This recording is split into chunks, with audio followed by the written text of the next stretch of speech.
Coming up today, Ghana government regrets U.S. visa ban.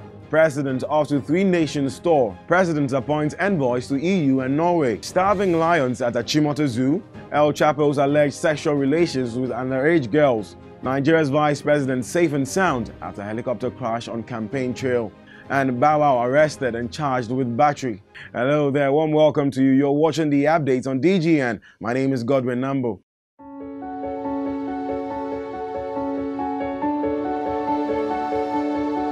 Welcome. The recent visa ban imposed by the United States on some categories of Ghana government officials has not gone down well with the Ghanaian government. The government has expressed regrets about the decision of the U.S. government to place visa sanctions on the country. On Friday, February 1st, 2019, the U.S. authorities announced that beginning today, February 4, it will discontinue issuing all non-immigrant visas NIV to domestic employees of A3 and G5 of Ghanaian diplomats posted to the United States following Ghana's refusal to cooperate on the deportation of some nationals.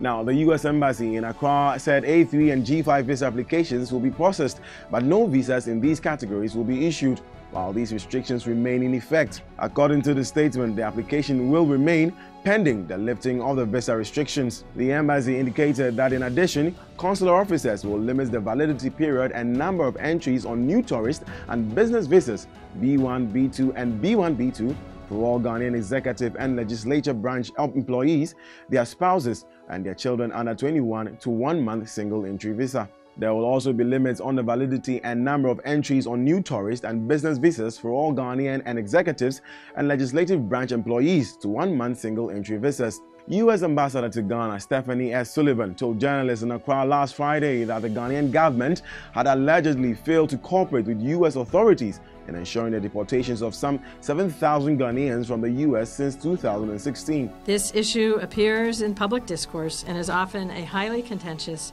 and emotionally charged subject. It is an issue that the United States has been working on bilaterally with many countries around the world for several years. If I may, I would like to take a moment to clarify the issue at hand. For more than 2 years, including as far back as July 2016, the Department of Homeland Security and the Department of State have been working with the Ghana Embassy in Washington and the Ministry of Foreign Affairs and Regional Integration here in Accra for Ghana to issue travel documents, such as passports, within 30 days to Ghanaian citizens who are subject to deportation orders.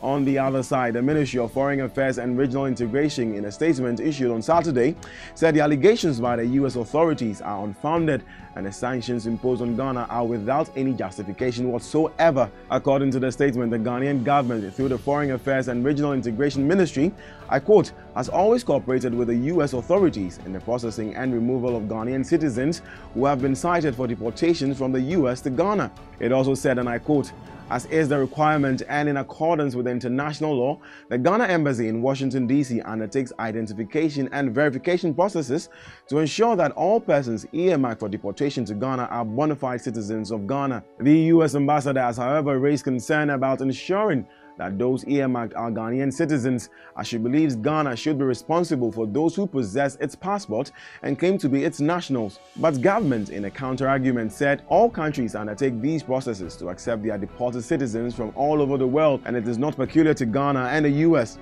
The identification and verification mechanism has stipulated timelines and procedures which are communicated to the deporting authorities at all times. The ministry statement also read, it should be noted that as at the 8th January 2019, our Washington mission had received 28 applications from the U.S. authorities, out of which 19 had been interviewed by the embassy and 11 traveling certificates issued for travel to Ghana. Those outstanding are as a result of doubts on their Ghanaian nationality, ill health, and pending litigation in U.S. courts.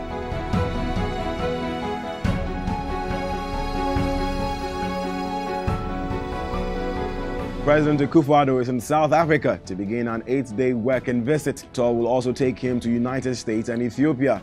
In South Africa, President Chapo will participate in the 2019 edition of the Investing in African Mining Conference in Indaba. The conference is the world's largest mining investment conference dedicated to the capitalization and development of mining in Africa, where the president is expected to deliver the keynote address.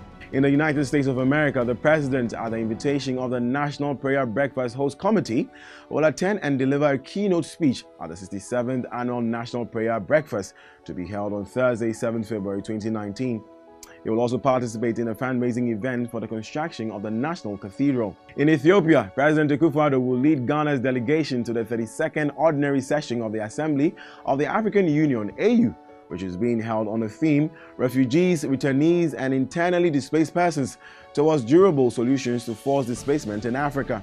The president is expected to return to Ghana on Monday, 11 February 2019, and in his absence, the Vice President, Dr. Mahamudu Bawumia, shall act in his stead.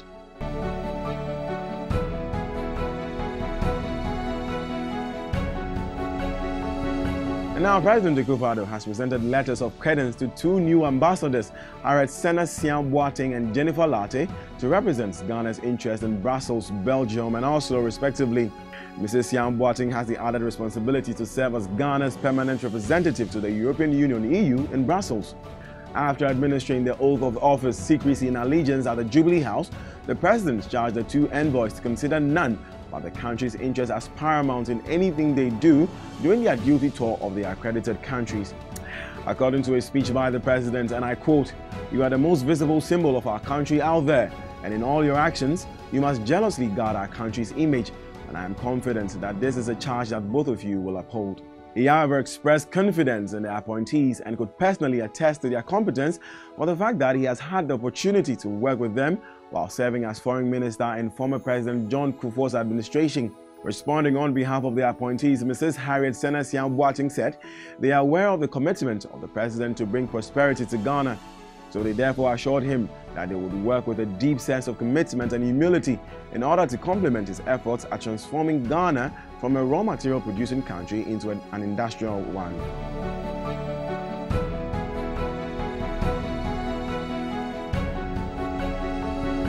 Moving on, pictures of what appears to be starving lions at the Achimota Forest Zoo have gone viral on social media, prompting members of the public to raise concerns about the welfare of animals in Ghana. In one of the photos, the lions appear so lean that members of the public are alleging that they are being starved at the Achimota Zoo by the officials. Currently, the Achimota Forest is the only area in Accra where some animals are being kept after animals in the main Accra Zoo, formerly at the Flagstaff House, were transferred to Kumasi during the reconstruction of the seat of government. However, Forestry Commission, which is in charge of the Achimota Zoo, has denied the reports. As Executive Director of the Wildfire Division of the Commission, Nana Kofi Edunsia, said the animals had never been starved at the zoo. He said the lions were brought to Ghana from South Africa about 2 weeks ago and were being quarantined. He asked angrily whether those making the allegations know how to feed lions. Another official of the Forestry Commission, who also spoke on condition of anonymity, said the lions were only 1 year old. The official said the animals are trying to adjust to climatic conditions in Ghana. And I will go for a quick commercial break. We'll be right back.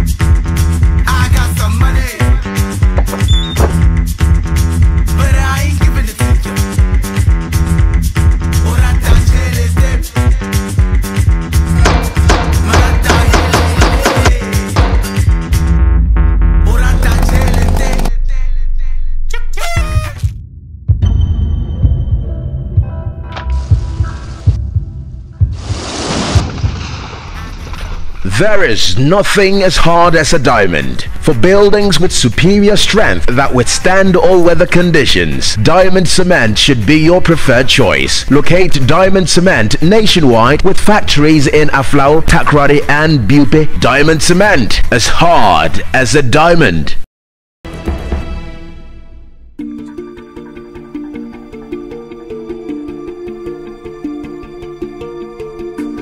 And now welcome back. You're watching the updates on DG and my name is Godwin Nambo. Now, in a very high-profile case surrounding Joaquin El Chapo Guzman, a witness has told authorities that the drug lord had sex with young girls whom he referred to as vitamins and said they gave him life according to documents unsealed late Friday. Guzman, age 61, faces 10 federal counts, including engaging in a continual criminal enterprise, conspiracy to launder narcotics proceeds, international distribution of cocaine, heroin, marijuana, and other drugs, and use of firearms. The allegations have coincided with the federal jury's deliberations underway today, with El Chapo's drug conspiracy trial going to the U.S. District Court in Brooklyn. A witness who testified at trial has told investigators that Guzman dragged girls as young as 13 by putting powdery substance in their drinks before the defendant had sex with them, according to the documents. Eduardo Balarezo, one of Guzman's attorneys, said the allegations lacked any corroboration and were deemed too prejudicial and unreliable to be admitted to trial. He added, "It is unfortunate that the material was publicly released just prior to the jury beginning deliberations. The document had been sealed because prosecutors had convinced the court that allegations were irrelevant to the drug conspiracy charges against Guzman." El Chapo, also known as Comadre Maria, was alleged to have sent photos of underage girls to associates, as well as soliciting girls for an amount to stay on his home state in Sinaloa. The document also said other government witnesses corroborated the allegations. Guzman has pleaded not guilty, but could be sentenced to life in prison if found guilty on the top charge of engaging in a continuing criminal enterprise.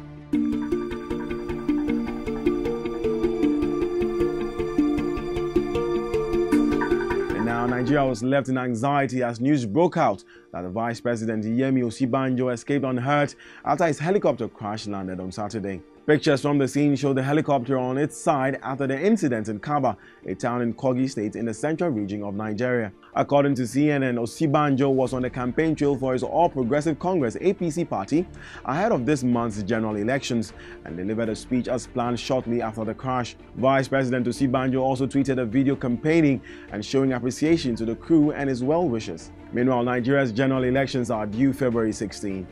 A nigga threw a party and shorty can't go.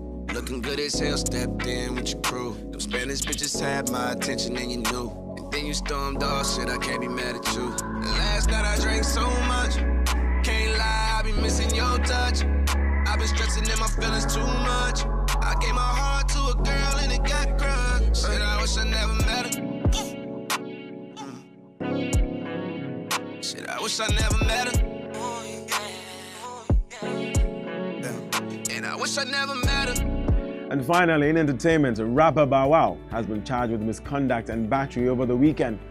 Shad Gregory Moss, popularly known as Bow Wow, was arrested early Saturday following a brawl with a woman in Midtown Atlanta, said Officer Jairus Doherty. When officers responded to the call, the woman told officers Bow Wow had attacked her.